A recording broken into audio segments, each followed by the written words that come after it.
ಕರ್ನಾಟಕ ರಾಜ್ಯದಂತೆ ಇವತ್ತು ಬಂದ್ ಮಾಡ್ತಾ ಇದೀವಿ. ಕಾಲ್ತರ ಮುಷ್ಕರ ತಗೊಂಡಿದ್ವಿ.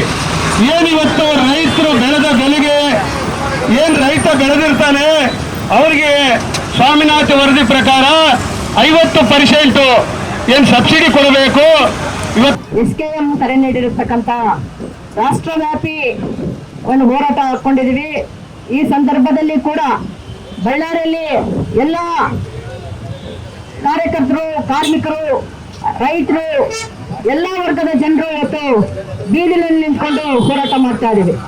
ಕಾರಣ ಅಂದ್ರೆ ನಿಮ್ಗೆಲ್ಲ ಗೊತ್ತಿರ್ಬೋದು, ಎಲ್ಲದ ಪ್ರತಿಯೊಂದು ಬೆಲೆ ಏರಿಕೆ ಹೆಚ್ಚಾಗ್ತಾ ಇದೆ. ಎಲ್ಲದನ್ನ ಇವತ್ತು ಪ್ರೊಟೆಸ್ಟ್ ಮಾಡ್ತಾ ಇದ್ದಾರೆ. ಇದನ್ನ ನಾವು ವಿರೋಧಿಸ್ತಾ ಇದೀವಿ.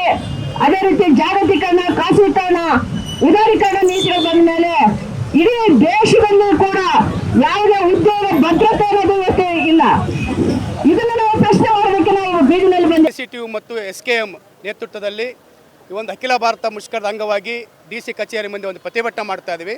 ಏನು ಕೇಂದ್ರ BJP ಸರ್ಕಾರ ಕಾರ್ಮಿಕ ವಿರೋಧಿ, ರೈತ ವಿರೋಧಿ, ವಿದ್ಯಾರ್ಥಿ, ಯುವಜನ, ಮಹಿಳಾ ಇವತ್ತು ವಿರೋಧಿ ನೀತಿಗಳು ತರ್ತಾ ಇದೆ. ಇದರ ವಿರುದ್ಧ ಅಖಿಲ ಭಾರತ ಮುಷ್ಕರ ನಡೀತಾ ಇದೆ. ನರೇಂದ್ರ ಮೋದಿ ಅವರಿಗೆ ನಾವು ಕೇಳ್ತಾ ಇದ್ದೀವಿ, ನೀವು ನರೇಂದ್ರ ಮೋದಿ ಅವರು ಈ ದೇಶದ ಪ್ರಧಾನಿಯವರ, ಆದರೆ ಬಂಡವಾಳಶಾಹಿಗಳ ಪರವಾಗಿರ್ತಕ್ಕಂಥ ಪ್ರಧಾನಿ ಅನ್ನೋ ಒಂದು ಪ್ರಶ್ನೆ ನಮಗೆ ಇವತ್ತು ಕಾಡ್ತಾ ಇದೆ. ಆ ನಿಟ್ಟಿನಲ್ಲಿ ನಾವು ಇವತ್ತು ನರೇಂದ್ರ ಮೋದಿ ಕೇಳ್ತಾ ಇದ್ದೀವಿ, ಇವತ್ತು ಜನಗಳ ತೆರಿಗೆ ಹಣದ ಏನಿದೆ, ಲಕ್ಷಾಂತರ ಕೋಟಿ ರೂಪಾಯಿ ಏನಿದೆ, ಜನಗಳಿಗೆ ಉಪಯೋಗ ಮಾಡೋ ಬದಲಾಗಿ ನಮ್ಮ ದೇಶದ ಬಂಡವಾಳಶಾಹಿಗಳಿಗೋಸ್ಕರ ಇವತ್ತು ಸಹ ಸಾಲ ಮನ್ನಾ ಮಾಡ್ತಾ ಇದೆ ಹೊರತಾಗಿ ಜನಗಳ ಪರವಾಗಿಲ್ಲ. ಇವತ್ತು ಸಹ ಜನಗಳು ಸಂಘಟಿತರಾಗಿ ಒಗ್ಗಟ್ಟಾಗಿ ಹೋರಾಟ ಮಾಡೋದ್ರ ಮೂಲಕ ಇವತ್ತು ಸಹ ನಮ್ಮ ಪರ ಕೆಲಸ ಮಾಡ್ತಕ್ಕಂಥ ನರೇಂದ್ರ ಮೋದಿ ಕೆಲಸ ಮಾಡಬೇಕಾಗಿದೆ ಸ್ನೇಹಿತರೆ.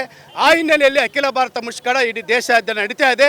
ಈ ಹೋರಾಟ ಇನ್ನೂ ಕೂಡ ತೀವ್ರವಾಗುತ್ತದೆ. ಡೆಲ್ಲಿ ಬಾರ್ಡರಲ್ಲಿ ಈಗಾಗಲೇ ರೈತರು ಹೋರಾಟ ಮಾಡಿ ತೋರಿಸಿದ್ದಾರೆ, ಈಗಲೂ ತೋರಿಸ್ತಾ ಇದ್ದಾರೆ. ಇದು ದೇಶ ಪ್ರಜಾಪ್ರಭುತ್ವ ದೇಶ ಅಲ್ಲ, ಹಿಟ್ಲರ್ ದೇಶ ಆಗಿದೆ. ಇವತ್ತು ಸಹ ಕ್ರೂರವಾಗಿ ನಡ್ಕೊಳ್ತಾ ಇದ್ದಾರೆ ಇವತ್ತು ಬಾರ್ಡರಲ್ಲಿ ರೈತರ ಮೇಲೆ. ಇದು ಬಹಳ ಆಘಾತಕಾರಿಯಾಗಿರ್ತಕ್ಕಂಥ ವಿಷಯ. ಈ ಹಿನ್ನೆಲೆಯಲ್ಲಿ ನರೇಂದ್ರ ಮೋದಿ ಅವರಿಗೆ BJP ಸರ್ಕಾರಕ್ಕೆ ಇವತ್ತು ಎಚ್ಚರಿಕೆ ಕೊಡ್ತಾ ಇದ್ದೀವಿ. ರೈತರ, ಜನಗಳ, ಕಾರ್ಮಿಕರ ಹೋರಾಟ ತೀವ್ರವಾಗ್ತದೆ. ಒಗ್ಗಟ್ಟು ದೇಶದಲ್ಲಿ ಬೆಳೀತಾ ಇದೆ. ಅಂತಿಮವಾಗಿ ನಿಮ್ಮ ಜಾಗ ಖಾಲಿ ಆಗಬೇಕಾಗುತ್ತೆ.